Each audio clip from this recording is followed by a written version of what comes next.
Avant notre calendrier actuel, l'humanité ne vivait pas avec 12 mois, mais avec 13 lunes. Une année solaire contient naturellement 13 cycles lunaires complets. On wame woldre fi ɗum ɗo ko paske hande yimɓe busa men hino naati e ƴettugol inde lebbi harena ko wowtuɗen quoi, c'est à dire que innugol andoni ɓe nayi colto mi anda honno c'est à dire que inde lebbi ɗi e haala pular kono hara ko lebbi limode genre ko ɓenta hara ko morde wala porto waɗta ni quoi 12 mois de l'année on kono ko hara ko haala pular fenɗo ni ɗum ɗo no ari à la mode un peu quoi, voilà. Donc wono avril wono janvier wono siilo mi anda honno février colto mars ainsi de suite on faami. Voilà, wono novembre ko jolo, octobre ko yarko. Donc ɗum ɗon noon ko mode hiɗen hawtude ka culture men on faami. Ka haala kadi le même situation no ton kadi inde ñalaɗe ɗen on faami. Yimɓe bus innoɓe yo hawtu ka culture men ɓe ɗaɓɓay no woodi inde go ko ɓe no ɓeynirta o yiɗo kadi ka ñalaɗe kadi no woodi wono a ɓunde wono lendi on quoi, mawbare mardi on ainsi de suite on faami. Donc ɗum ɗo fof ko fii innogol hawtugol e cosaan mum. Mais déjà ko remarque ton so inni tenen hina haala arabe, tenen ko pular pure et dire on faami. Donc voilà, et puis kadi sa yehi kadi ka lebbi wano sa inni jom bente ɗum koye pular no hina ɗum nokku ngo kono andi enen no limirten noon ko lebbi sappo e tati en réalité wonta e nder ko inata ko portoyta hitande kon enen ko inata hitande kon hino certes, c'est à dire que ko portoyta hitande kon haray no ɓuri juutude ko ente hitande kon lewru o faami. Mais problème o yi waɗa e vidéo on ka fen yi on hande an non ka fondi ɗo scientifiquement parlant ɓe taw non seulement ko limbugol lewru ndu hara ko lewru ndu jokka ko no ɓuri wonde net correct, mais kadi ko ɗum ɗo ɓuri sellude wonande e hakkille ɗen wonande e wonkirki. C'est à dire que wono porto limirta ɗo ni chaque duuɓi nayyi fop ɓe ɓeyda e ñalande ka limode maɓɓe par ce que wopay quoi no woodi ko wopata ko ɗum ɓenta année bissextile duuɓi nayyi fop, mais ka limbugol hara ko lewru ndu limirte innugol ɓeytte ñalande e nder limode nde ɗum ko kala duuɓi sappo e jeenayyi ɓeytata ñalande par ce que ton erreur o hino fanɗi, c'est à dire ko wopata ko hino fanɗi tellement te kadi lewru ɗum ko ɗum ɗo woni cycle naturel on, c'est à dire que ko ɗum ɗo yaadi e no neɗɗo on tafira noon par ce que ko ɗum ɗo hana jokkede en fait, c'est à dire que ɓandu neɗɗo ko naturellement branché e lewru ndu ko ɗum andi ay debbo lebbi balɗe sappo e nogay o andi so ƴettiɗo ni lewru debbo lewru o yi lewru makko ndu andi hay ko haala men so enni lewru ndu déjà par ce que debbo on cycle makko on ko cycle balɗe sappo e nogay jeetati cycle lewru en fait, voilà. Donc lewru ndu hino ka gurdam men natta, mais cycle koko porton créé o calendrier no batani janvier février ɗum ɗo ko kamɓe tum fefindi ɗum e hina naturel kadi ko ɗum ayi hande wono Europe ɗo wono ɓe Europe ga men ɗo reni, c'est à dire que nden ndungu ceeɗu en fait yaada e calendrier on en fait sa ƴayi ka normalement hana sajude hokka adda nangue e wona été, c'est à dire que nden ɗo hande été hiver ça n'a aucun sens fono jiɓiti par ce que honno en fait tina calendrier naturel ɗo jokki koko ɓe fefindi en fait o faami. Joni noon hande ɗo yimɓe famuɓe andan no dogirta noon an noon fof hande no an yimɓe goo no accitude calendrier mona moƴƴinaɗo ni mo porto gollitirta yehita ka calendrier lewru ndu enen no fulɓe ɓen hande woɓɓe men nde dari nde woɗɗitade o calendrier ɗo min naali ke hitan inventu hitan ƴettu janvier février waɗa ɗum e haala men adden karfeje ko wolira ɗum e haala men,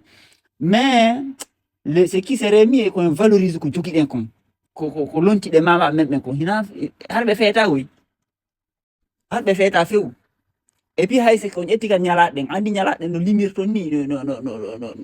o andi ka ñalaɗe ɗo par exemple so waɗi ɗo ni ɓena lendi on ko a ɓude, mardi on ko mawbare, alarba on ko jeslare, alkamisa ko nasade, après juma on ko mawde, aseɓe on ko horbirre e ala on ko refbirre, ok. Mais o andi ɗo déjà so ƴetti nono nene wonde ni nen ala tenen talata alarba alkamisa juma asewe ala ça veut dire que déjà hino yaade limode parce que hewtuɗa alarba ko 4 alkamisa ko 5 donc hino yaade limore jilti non kadi ɗen karfeje buse majje wona harfeje arab woɗɗe ɗen non haraka ka men iwri wonti arabisa mais artirɗen kaka pular parce que haala arabu karfeje no heewi tew haala pular e nder arabe pular no heewi tew nder to kono andi toujours dominaɗo on andi ko ɗum woni situation colonisé sa colonisama ɓe watte an ɓe waɗa ka hakkille ma an hay fu sowata iwde ma yaha ka maɓɓe ko be iwi ka maɓɓe ari ka ma hayno nder guine ɗo ni hande nde ɓe jooɗo nde noon salligi kaka koye maninka yalti quel sens honno goɗɗo mandano dina jandirtama ko ndinete salligi ça n'a aucun sens kono andi sa colonisama ko wiyete colonisation sa colonisama ça veut dire que ɓe waɗa ka hakkille ma an hay fu sowata iwde ma yaha ka colonise ɗo ma on joni si goɗɗum yiyama ko woni ka makko woni kama ko forcément ko an ƴettoy ka makko on faami hay portoɓe har kono waɗirta koy e portoɓe ko ni waɗirta africain ɓe c'est à dire que kala ko yiya en Afrique haran no nandi e ko porto mari porto ina no bon ko quelque part o métissé ame ma ɗum war ga ƴettuɗo mo faami donc so ƴetti wano ala en fait so ƴetti wano ala ko Allah en fait hina al ala ko firri al ala ko parce que ko ala ko Allah parce que Allah no mi holliriki Allah ti ko harfere plural en réalité An is Allah linguistically, the Sumerian language. Wo ko an woni Allah ko an woni ko an ko firi ko Allah ko an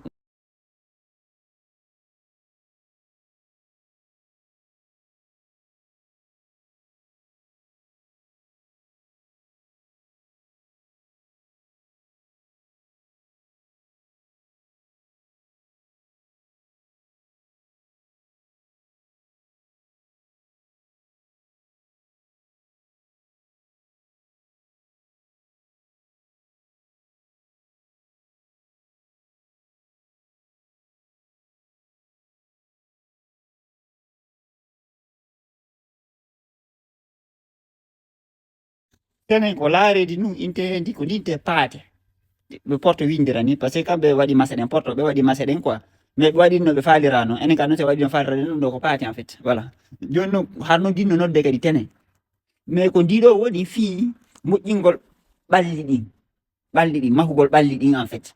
o andi ka tagugol neɗɗo on ko Allah on fuɗɗi ko c'est à dire que ko yilli on fuɗɗi ko wonkiki fuɗɗi quoi mais après non avant même wonkiki c'est à dire que no wodi ko ati ko wata ko nangede jogede après non adde no matière on corps comme fala wiwde c'est que hikma busino e ɗe no mama men ɓe waɗiri ɗi lebbi e ɗe ñalaɗe iten bugoro ɗum ni tum wuro wara nagol fi tum ko ala mod yaltugol woɗɗito kala ko woni inna arabu manu ko inna islam parce que ɗum no waɗa ala mod hande enen kadi picipitendo bugoɗe na ɗum bugoɗo piiji ara ko enen ni seeɗa jangga parce que ɗum ɗo annan fop no lettude no artira e mum enen noon hiɗen ɗaɓɓude no accitire joni mi waɗa vidéo Avant notre calendrier actuel, l'humanité ne vivait pas avec 12 mois, mais avec 13 lunes. Une année solaire contient naturellement 13 cycles lunaires complets. Chaque lune dure environ 28 jours, un rythme qui se retrouve partout dans le vivant. Les cycles hormonaux, les marées, la germination, le repos et l'action. Le temps n'était pas quelque chose qu'on mesurait, mais quelque chose qu'on ressentait. À l'origine, le calendrier était simple et cohérent. 13 mois de 28 jours, soit 364 jours, plus un jour hors du temps, dédié au sacré, à l'équilibre et au recentrage. Chaque mois avait la même structure. L'humain, la terre et le ciel avançaient au même rythme. Ce système n'était pas spirituel par croyance, il était biologique, astronomique et naturel. Mais ce rapport au temps a été progressivement remplacé par un calendrier à 12 mois, irrégulier, inégal, déconnecté des cycles lunaires. Un temps linéaire, mécanique, découpé pour organiser la production, la rentabilité et le contrôle. Pourquoi ce changement est si important ? Parce que changer le calendrier, c'est changer la perception de la réalité. Le chiffre 13 a alors été diabolisé. Il est devenu synonyme de malchance, alors qu'il représentait à l'origine la transformation, la fin d'un cycle et la renaissance. la mort symbolique nécessaire à toute évolution. Même le zodiaque a été simplifié. On parle aujourd'hui de 12 signes, alors que le Soleil traverse en réalité 13 constellations. La 13e, liée à la guérison et à la maîtrise de l'énergie vitale, a été effacée. En supprimant le 13, on a aussi effacé ce qu'il représente: le féminin, la cyclicité, l'intuition, le corps, le non-linéaire. La Lune, associée au cycle féminin, a été reléguée derrière le Soleil, symbole d'un pouvoir vertical et constant. Le résultat? Un humain déconnecté de ses rythmes naturels, fatigué sans comprendre pourquoi, pressé par le temps, mais jamais aligné avec lui. Un temps qu'on subit au lieu de l'habiter. Aujourd'hui, ce savoir revient à la surface. Le retour au cycle lunaire, aux calendriers alternatifs, à l'écoute du corps, n'est pas une mode, c'est un rééquilibrage. Se reconnecter aux 13 lunes, ce n'est pas rejeter le monde moderne, c'est retrouver un rythme intérieur. Le chiffre 13 n'est pas une anomalie, il est la clé du cycle complet. Le temps ne nous manque pas, nous avons juste oublié comment vivre avec lui.